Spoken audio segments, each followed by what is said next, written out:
آداب اور خوش آمدید۔ آج کے اس اہم تجزیے میں ہم انسانی کشمکش، ذہنی جنگ اور قیادت یعنی لیڈرشپ کے عظیم فن پر بات کرنے والے ہیں۔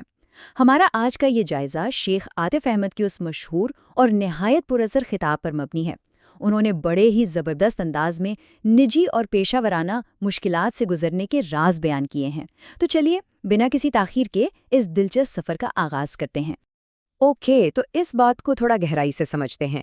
جنگ کا ایک بہت بڑا اصول ہے دھوکہ، یعنی الخداعتن۔ اس کا سیدھا سا مطلب یہ ہے کہ دشمن سوچے کچھ اور جب سامنا ہو تو حقیقت کچھ اور ہی نکلے۔ اس تجزیے میں واضح کیا گیا ہے کہ زندگی کے جو مسائل ہیں انہیں ایک اندرونی جنگ کے طور پر دیکھنا چاہیے، اور یہاں سب سے بڑی حکمت عملی آپ کا جذباتی ضبط ہے۔ سوچئے، اگر مشکل وقت میں جذبات بے قابو ہو جائیں تو اس کا مطلب کیا ہے؟ اس کا مطلب یہ ہے کہ دشمن تو پہلے ہی جیت چکا ہے۔ حصہ اول، جذبات پر قابو۔ یہ دراصل ہماری اندرونی جنگ کا آغاز ہے۔ اب ذرا ان دو مختلف رویوں پر غور کرتے ہیں۔ سورس کے مطابق کمزور رویہ آخر کیا ہوتا ہے؟ یہ وہ ہے جہاں انسان فوراً آنسو دکھا دے، غصے میں آ کر پھٹ پڑے یا ایک دم سے جذباتی رد عمل دے دے۔ اگر کسی نے اپنی پریشانی یا بے صبری لوگوں کے آگے بالکل کھول کر رکھ دی تو سمجھ لیجئے وہ وہیں گر گیا۔ جبکہ اس کے بالکل برعکس ایک حقیقی اور کامیاب حکمت عملی یہ ہے کہ انسان اپنی جگہ پر مضبوطی سے کھڑا رہے، اپنا اندرونی ضبط قائم رکھے اور چاہے حالات کتنے ہی مشکل کیوں نہ ہوں، ڈپلومیسی کا دامن نہ چھوڑے۔ تو یہاں آ کر سب سے اہم نقطہ یہ بنتا ہے کہ سچی فتح تب تک ممکن نہیں جب تک انسان خود کو فتح نہ کر لے۔ بات دراصل یہ ہے کہ ایک شخص کی شخصیت میں اتنی وسعت اور گہرائی لازمی ہونی چاہیے کہ وہ زندگی کے بڑے بڑے جھٹکے اور صدمات بالکل خاموشی سے برداشت کر سکے۔ ایسا نہ ہو کہ ایک جھٹکا لگا اور شخصیت بکھر گئی۔ کردار کو مضبوط رکھنا ہی یہاں اصل مقصد ہے۔ دوسرا حصہ، سچا صبر اور آزمائش۔ یہاں ہم وقت اور برداشت کے امتحان کو سمجھیں گے۔ اب اس پہلے عدد کو دیکھتے ہیں، عدد 1 یعنی نمبر 1۔ یہ زندگی کے اس پہلے کروڑ یا پہلے ملین کی نشاندہی کرتا ہے۔ سورس کہتا ہے کہ کسی بھی بزنس یا کسی بھی نئے مقصد میں جب انسان اترتا ہے تو شروعاتی کامیابی حاصل کرنا ہی سب سے جان لیوا عمل ہوتا ہے۔ یہ وہ مرحلہ ہے جو بالکل انسان کی ٹانگیں توڑ دیتا ہے، روح کو تھکا دیتا ہے اور معاشرہ تو جیسے وجود ہی مٹانے کی کوشش کرتا ہے۔ لیکن پہلا مقام فوراً نہیں ملتا۔ اس وقت تک ڈٹے رہنا بے شک انتہائی مشکل ہے مگر بے حد ضروری بھی ہے۔ اس کے بعد آتا ہے 14 کا عدد، اور یہ ایک حیران کن حقیقت سامنے لاتا ہے۔ یہ محض کوئی رینڈم نمبر نہیں ہے، بلکہ 14 سال کا وہ طویل عرصہ ہے جو خود مقرر نے اپنی اولاد کے انتظار میں گزارا۔ یہ ذاتی واقعہ ہمیں سکھاتا ہے کہ صبر کا پہاڑ آخر کتنا وزنی ہوتا ہے۔ ذرا سوچئے، سالوں تک بغیر کسی نتیجے کے ایک ہی جگہ کھڑے رہنا، یہ واقعی کسی عام انسان کے بس کی بات نہیں ہوتی۔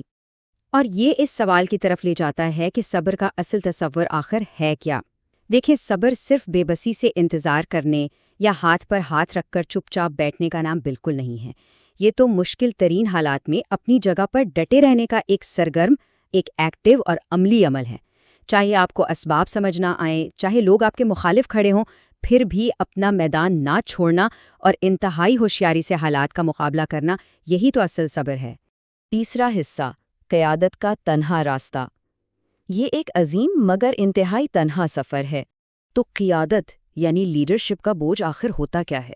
ایک قائد، ایک لیڈر یا بادشاہ جو ہوتا ہے وہ کبھی اپنی کمزوریاں عوام کے سامنے لانے کا متحمل نہیں ہو سکتا۔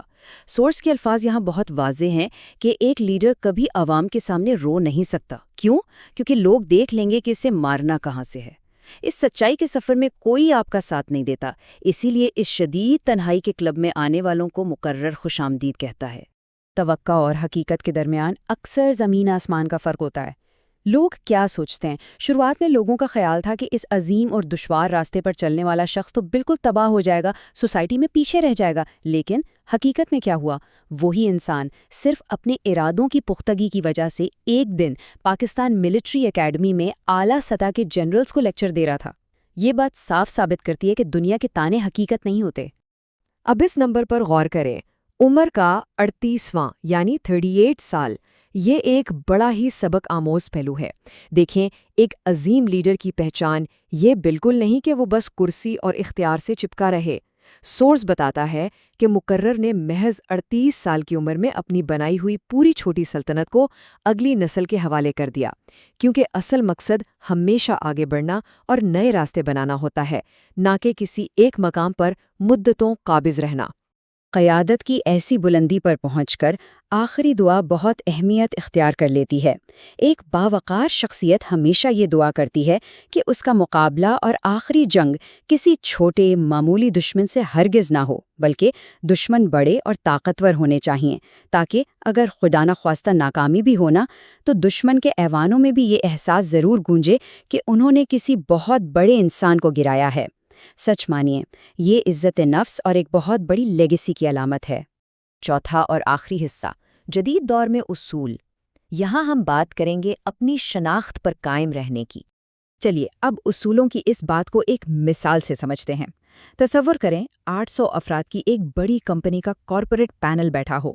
وہاں اعلیٰ عہدیداران موجود ہیں اور ایک شخص کو صرف ایک مذہبی نمائندہ سمجھ کر تھوڑا نظر انداز کیا جا رہا ہو، لیکن اس انسان نے وہاں پیچھے ہٹنے یا معذرت خواہانہ رویہ اپنانے کے بجائے وہیں پر قرآن اور حدیث کے حوالوں سے بھرتیوں یعنی ریکروٹمنٹ کے اصول پیش کر دیے اور ڈنکے کی چوٹ پر یہ ثابت کیا کہ ہماری تہذیب اور بنیادی اصول اس جدید کارپوریٹ دور میں بھی اتنے ہی مؤثر اور کارگر ہیں۔ پھر بات آتی ہے خود ایک حوالہ بن جانے کی۔